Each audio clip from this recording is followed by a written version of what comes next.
So this is a little video on my thoughts on the World Cup. I'm not the biggest soccer expert. I know a little bit. I at least know what offsides is, even though I can't always identify it when the players are coming back and who should be where because I can't see if I can't see lines like in hockey and like a blue line or a goal line even, then I can't. Sorry for me to identify, but what it actually has done is brought in so many people to this country, whether it's America, Mexico, or Canada, and they've just been ingrained in the culture. They've been going to baseball games in addition to going to the World Cup. Um, the Scott people from Scotland have bought out all the Samuel Adams from Foxborough and Boston. Like they literally had to go get more from other places in Massachusetts so they could make sure that everyone got their alcohol fix. But um but yeah, they just outdrink the Bostonians and I'm like thinking there's no way, but there is a way. Um, the fans of Norway, they were rowing boats, imaginary boats with Mr. and Mrs. Met. And it didn't matter that the Mets are losing at this point. They were having fun at City Field, and they are and they love the stadiums too. Don't get me wrong. And um, and Americans are getting into this too, but I don't know if if the soccer culture is going to stick. Um, NFL is going to be it's the top dog of all sports, and NBA, I think, is right behind it, and then you have baseball, and then you have hockey. Um, but MLS is not going to catch up, um, not anytime soon. I think the um, you know, Apple TV Plus blocking that off and making it, paywall, I don't think that it's going to help. I remember when it was on Comcast Sportsnet back in the day, you saw DC United and and that was good. But after the fifth grade, I don't remember anyone really talking about it in school. And unless you had a neighbor or a friend who played, were you actually focused on soccer? And I had one neighbor, um, neighborhood kid friend who back in the day that played it, and then just never saw him after my middle school days. Don't know where he is. Um, only remembers his first name and only the first letter of his last name, and don't know where he is. Hope he's doing well. But yeah, the you know, you take a look at cities like Seattle and Philadelphia, you know, people just coming in and celebrating too. You know, you know, uh, Iranian citizens and Americans getting along the way it always should have been. And it's not, and I mean, it's not, the average citizen's fault for what the US government did in 1953 when we put the Shah in power.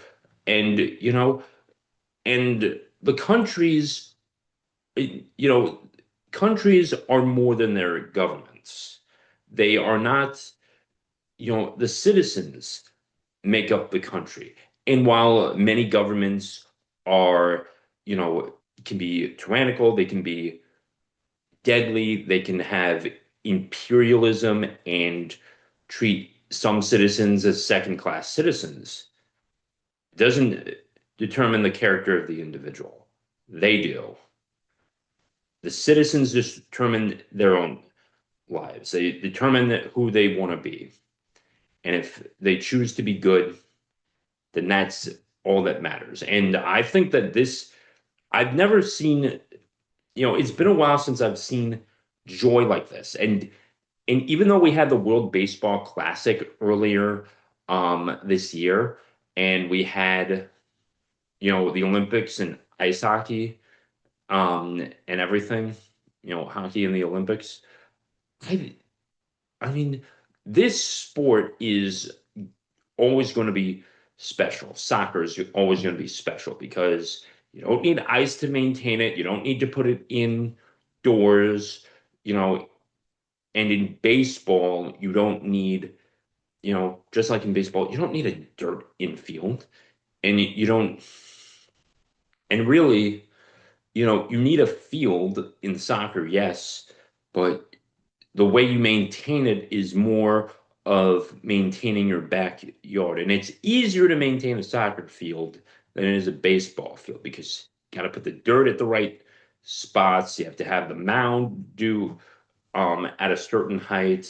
It has to be 60 feet and 6 inches away, not 61 feet, not 60 feet, 60 feet and 6 inches. Um, all that. And and And yeah, and you look at basketball too. Uh, you know, gotta play on a hard wooden floor, and it's gotta maintain that as well. But with soccer, play, you can practice indoors. You just have to be a little careful of that. But most of the time, the you know just anybody can go out and kick a ball around and do headers and get good. And you don't necessarily need to be part of a league, but guess what? It's easier to get into club soccer than most other sports. It's, the financial barrier is easier. You know, we have 48 countries. We had 48 countries representing this as well. South Africa plays Canada later at 3 o'clock, and I don't know what's going to happen. I don't think either of these teams have ever gotten too far in the World Cup. South Africa did host one World Cup to my knowledge, and Canada is hosting its first. I think that you've got to consider, you know, you know, I think this is, the game's taking place in Vancouver, if I'm not mistaken, but or maybe it's Toronto. But it's gonna just be fun. I'm not really even seeing any fighting at all between the fans of different countries. The Yankees and the Red Sox played each other. And there was probably still a lot of animosity going on at Fenway, especially after the Red Sox won like 4-1. But I'm not seeing animosity between, random countries coming in and when their team faces each other. There's no animosity. The Egyptians and the Iranians are having fun with average American citizens. And and it's amazing. Even in Seattle too, especially after the Pride game, they still will get along with us because it's a choice to be good. It's a choice, you know to not let um your negative emotions take over. And I think that when you see a game that can be played globally that doesn't need necessarily special equipment or a special um, house, like an ice house, to maintain its playing surface and its playing area, and you and all you need is you know shirt, shorts, cleats. Maybe you want to put a headband or those wrist sweatbands on you. That's all you need at this. That's all you need because to go. And obviously you wear shin guards at times and and you can still fall too, but it's on grass too, and your agility can get good too. But if you fall down, guess what? You can get up, and human beings have fallen on grass before, and they'll fall on grass, more times than you can count. And that's you know, and that's another thing too. I think it also brings out, the best. It does bring out the best in humanity, but it also shows all the imperfections.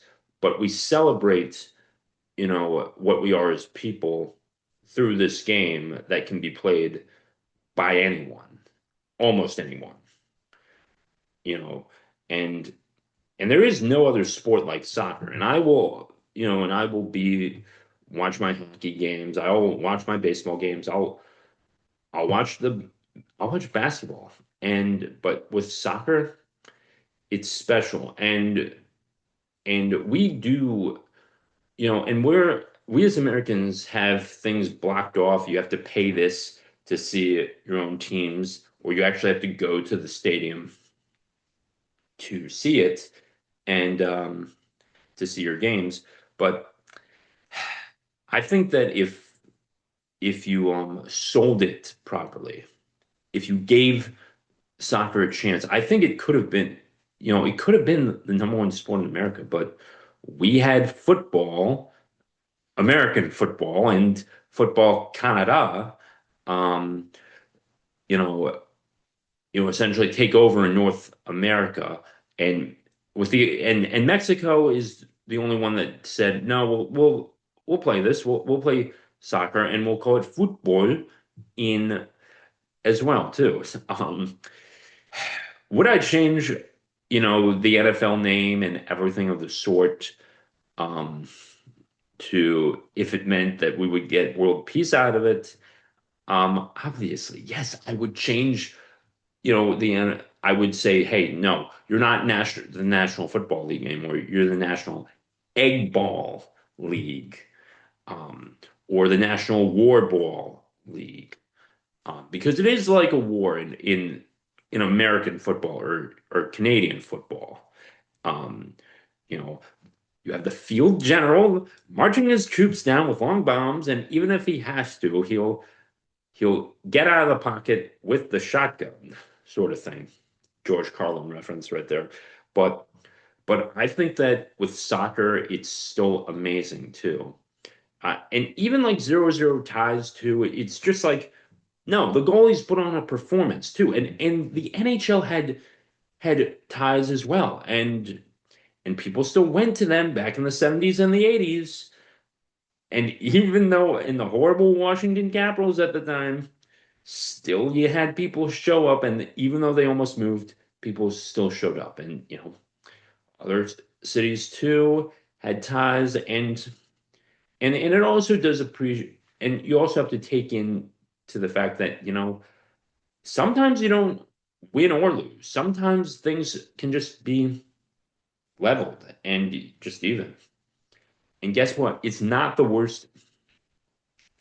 It's not the worst thing to tie with someone. And it's like, oh no, it's like kissing your sibling, sort of thing. And it's like who the heck decided that was the determination of what a tie should be?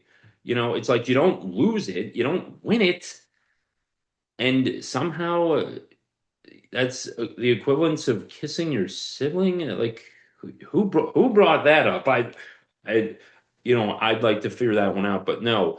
It's like it's also a victory, can be a victory too, because sometimes you struggle, and sometimes you're not expected to win, but if your goaltender gets hot and gets like 9-10 saves in a soccer match, you're going to be, guess what? You take a victory and you can celebrate too, especially at the youth level if they're facing off against, you know, older opponents, like for a scrimmage or something. I think you take that as a win too. It also shows your skill level as well.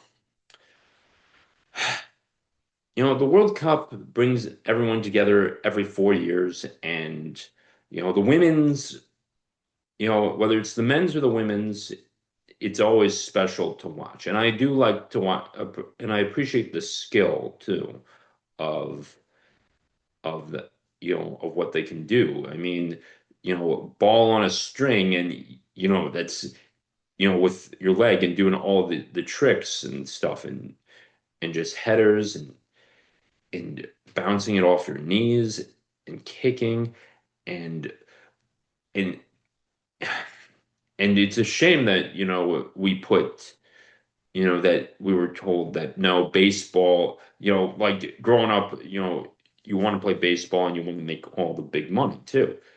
I think that it would have been much different had we developed a soccer culture. I had everything ready to go when I was growing up.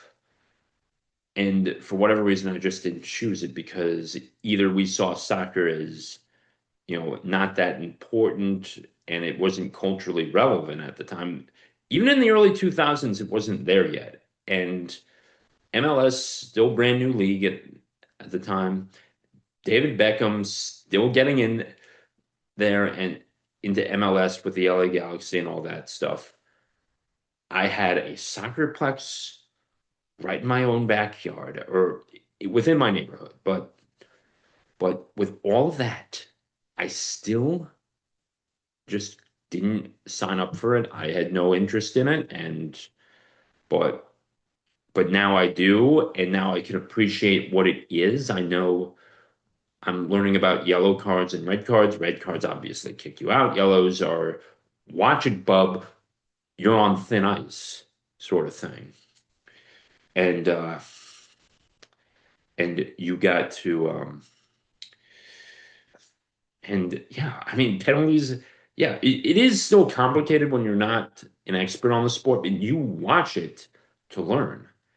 And America may not have the World Cup may not have needed America, but America needed the World Cup. They needed to see what other nations could do. And if anything, they've come in Koreans eating Mexican barbecue or in Texas barbecue and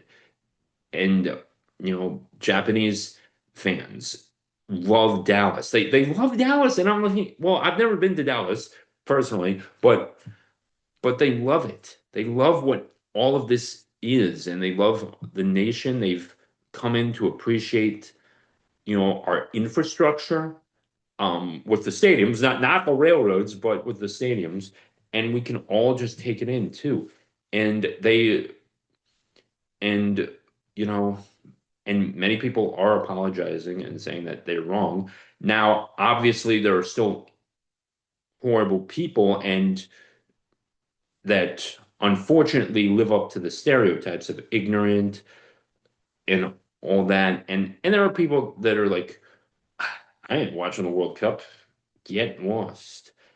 I think that this, as corrupt as FIFA is, they can't take our spirit away. They can't. But because we determine, we can still have our own joy. And this World Cup has done more than any politician, UN official, ambassador could ever do for world peace because it's on us. Because when people of the world see each other and learn about each other's cultures, we're better off. And we just need time to either travel to other nations or have other people go into their nations, and we can all learn about each other. And honestly, football or soccer is probably the best way to do that because it's universal and anyone can just get started on a field of grass and start kicking it, and they don't need special equipment. They just need to be, shirt, shorts, sneakers, all that, and just get started and start up a conversation. And I think that'll do it for this video. I should have a podcast episode on this sometime later this week, and with that being said, everyone, please like, comment, share, and subscribe. Hey, who knows? One day maybe I'll narrate an audiobook on this. Peace out.